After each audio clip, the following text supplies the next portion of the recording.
अगर आप यूपीएससी की तैयारी कर रहे हो और आप ज्योग्राफी सब्जेक्ट के लिए 7-8 किताबें पढ़ रहे हो तो ये वीडियो आप ही के लिए है। जी हाँ, मेरा नाम है अंकुर कौशिक और आप सबका स्वागत है हमारे प्लेटफॉर्म पे। ठीक है, आज हम बात करने वाले हैं यूपीएससी एग्ज़ाम के लिए सबसे इम्पॉर्टेंट कहे जाने वाले सब्जेक्ट ज्योग्राफी की। देखो, अगर आप यूपीएससी की तैयारी कर रहे हो, ठीक है, पहले आपको प्रीलिम्स निकालना पड़ेगा। मैं ये नहीं कह रहा कि मेंस इंपॉर्टेंट नहीं है, इंटरव्यू इंपॉर्टेंट नहीं है, लेकिन वहाँ तक पहुँचोगे कैसे? प्रीलिम्स निकाल के।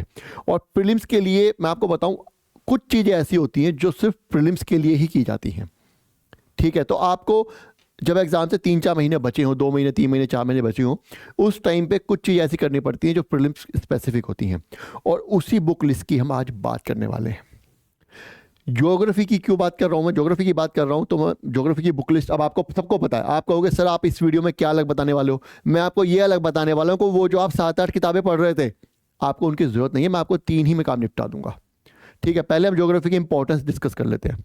देखो, ज्योग्राफी प्लस एनवायरनमेंट दोनों को मिला करके 30 से 35 क्वेश्चन तो बन ही जाते हैं प्रीलिम्स में। 30 मान लो एवरेज। अब ये देखो, यूपीएससी की कट ऑफ कितनी जाती है?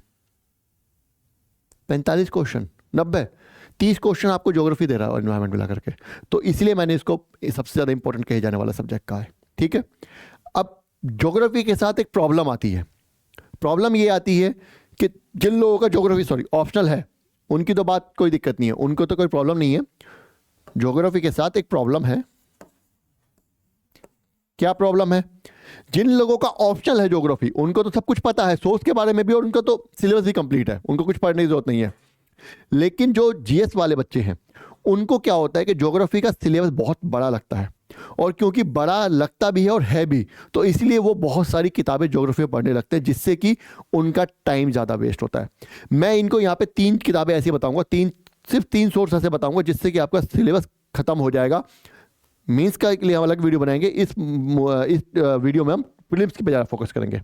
3 किताबें बताऊंगा, वो पढ़ लो, आपका प्रीलिम्स का क्वेश्चन कोई भी ऐसा नहीं आएगा जो आप अटेम्प्ट ना कर पाओ। ज्योग्राफी में लगभग सारे क्वेश्चन अटेम्प्ट हो जाते हैं। ठीक है, चलो बात करते हैं उन 3 सोर्सेज की। पहले यहां पे लिख देता हूं, पहला सोर्स है हमारी एनसीईआरटीज।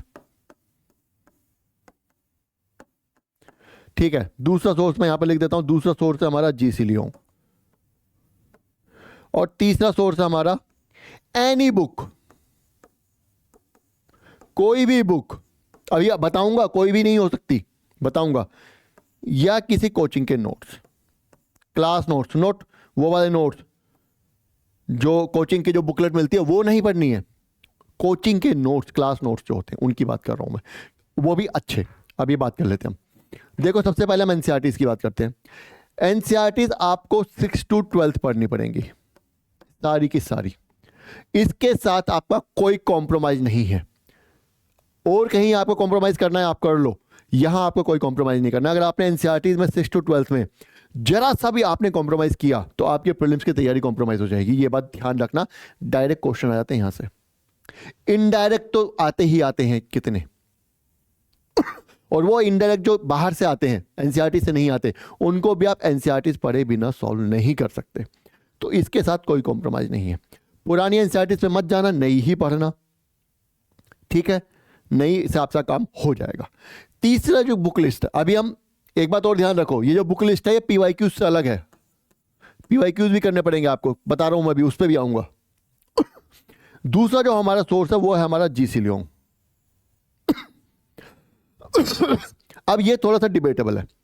यहां पे बच्चे क्या कहते हैं, कुछ बच्चे कहते हैं कि यार जीसी लियोंग पढ़ने का कोई फायदा नहीं है, जो कुछ एनसीईआरटी में है वही रिपीट हो रहा है। कुछ बच्चे कहते हैं कि यार एनसीईआरटी में है, मान लो 10% भी एक्स्ट्रा कुछ ऐसा है जो आ गया, तो हम क्या करेंगे, इससे अच्छा पढ़ ही लेते हैं। तो ये डिबेटेबल रहता है जीसी लियोंग। हमेशा बच्चे जीसी लियोंग ले लेते हैं, पढ़ते नहीं है कि एनसीईआरटी पढ़ ली, वही चीज़ रिवाइज हो रही है, उसको पढ़ें कि ना पढ़ें। अरे पढ़ के ख़त्म करो। आज एग्जाम को तुम्हारे 4 महीने बचे हुए हैं, आज तुम्हारे पास टाइम है, तुम पढ़ सकते हो। एग्जाम से 2 महीने पहले तुम पढ़ोगे, नहीं पढ़ पाओगे। और कोई बच्चा आएगा जिसने पढ़ ली होगी, वो कहेगा यार मैंने तो जीसी लियोंग खत्म कर ली।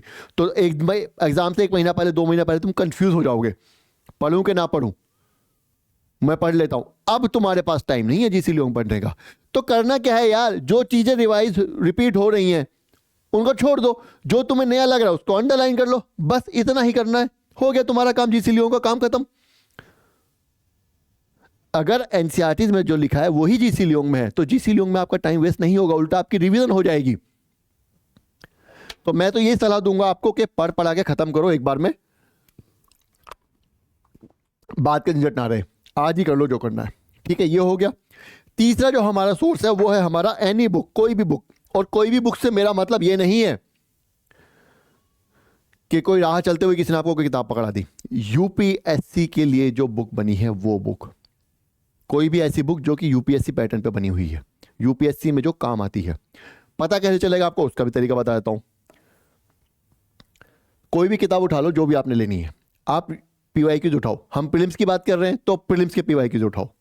प्रीलिम्स के पीवाईक्यूज आपने उठाए, अब उन क्वेश्चंस को जितने आपसे, देखो 60-70% आपके एनसीईआरटी से हो जाएंगे, एनसीईआरटी पढ़ के। बाकी जो 40% बचे उनको आप, वो नहीं हो रहे हैं, उनको आप उस बुक में ढूंढो। अगर वो आपको उस बुक में मिल रहे हैं तो बुक सही है, अगर वो नहीं मिल रहे हैं तो फिर वो बुक नहीं है, आप फिर किसी और सोर्स में देख लो। सपोज करो आपने कोई बुक ऑलरेडी पढ़ रखी है, सपोज करो आपने कोई और बुक पढ़ रखी है, उसमें से आपको 20% क्वेश्चन मिल गए पीवाईक्यूज, बाकी 20% रह गए, तो अब 80% तो आपका काम हो चुका है ना। अब 20% के लिए नई बुक पढ़ना बेवकूफ़ी है। ऑनलाइन गूगल पर सर्च मारो, किसी भी कोचिंग का सर्च मारो, हो जाएगा आपका काम, क्यों पढ़ रहे हो। इनफैक्ट एनसीईआरटी के अलावा आप ऑनलाइन रिसर्च से भी पढ़ सकते हो। कुछ टॉपर्स कहते हैं ना कि मैंने तो बस एनसीईआरटी पढ़ी सॉरी, और ऑनलाइन देख लिया, वो यही कहते हैं। 60-70% आपका एनसीईआरटी आपका 60-70% सिलेबस खत्म कर देंगे, प्रीलिम्स और मेंस दोनों का। हम यहाँ प्रीलिम्स की बात कर रहे हैं तो प्रीलिम्स पे स्टिक रहते हैं। प्रीलिम्स का 60% मान के चलते हैं, 40% के लिए ऑनलाइन देख लो, या किसी कोचिंग के नोट्स, किसी कोचिंग के जो क्लास नोट्स होते हैं, हैंड रिटन नोट्स जो बच्चे लिखते हैं, वो नोट्स अगर आपको मिल जाते हैं, मार्केट में भी अवेलेबल होते हैं और वैसे भी बच्चे भी दे देते हैं, आपस में शेयर कर लेते हैं। ये नोट्स आप ले लो। इनसे क्या होता है कि ये टीचर जो होते हैं, जो अच्छे टीचर की बात कर रहा हूं मैं, अच्छे कोचिंग का अच्छा टीचर यूट्यूब का वो नहीं जो अपने व्यूज के लिए काम कर रहा है, अच्छा टीचर जो पढ़ाता है, पढ़ाना चाहता है, उसके नोट्स वो पीवाईक्यूज बेस्ड होंगे हमेशा, और वो यूपीएससी सिलेबस पे बेस्ड होंगे। ऐसे नोट्स अगर आपको मिल रहे हैं तो वो पढ़ लो, उससे भी आपका काम हो जाएगा। फिर आपको बुक पढ़ने की जरूरत नहीं है, बल्कि इसमें आपका टाइम और बचेगा। समझ रहे हो क्या कहना चाह रहा हूं मैं। तो 3 ये सोर्स हैं, इन 3 सोर्सेज को आप अच्छे से पढ़ लो, इसके अलावा आपको कुछ पढ़ने की जरूरत नहीं है। अब हम आ जाते हैं एनवायरमेंट पे। एनवायरमेंट पे क्या होता है, देखो एनवायरमेंट में आपको पढ़ने की ज्यादा जरूरत नहीं है। एनवायरमेंट में जो भी कोई टॉपिक्स आ रहे हैं, क्वेश्चन आ रहे हैं, वो ज्यादातर डायनामिक टॉपिक से आ रहे हैं। डायनामिक जो चीजें हैं पता ही है आपको, ठीक है। तो आपको डायनामिक पे ध्यान देना, मतलब आपको करंट अफेयर्स पे ज्यादा ध्यान देना है। जो रिपोर्ट्स आ रही हैं, जो कॉप मीटिंग्स हो रही हैं, एनवायरमेंटल जो इश्यूज चल रहे हैं, उन पे ज्यादा ध्यान देना है। लेकिन उन सब पे ध्यान देने के लिए भी स्टैटिक को होना ही चाहिए, साथ साथ स्टैटिक के कुछ क्वेश्चन भी आते हैं। तो उसके लिए आपको क्या करना है, उसके लिए तो बायोलॉजी की बुक जो है, उसके लास्ट के 4 चैप्टर जो सब बताते हैं इकोलॉजी वाले, वो पढ़ने हैं, वो तो पढ़ने ही पढ़ने, आपका बेसिक कवर हो जाएगा। और यहां पे फिर से बता रहा हूं, कोई भी एक बुक जो प्रीलिम्स ओरिएंटेड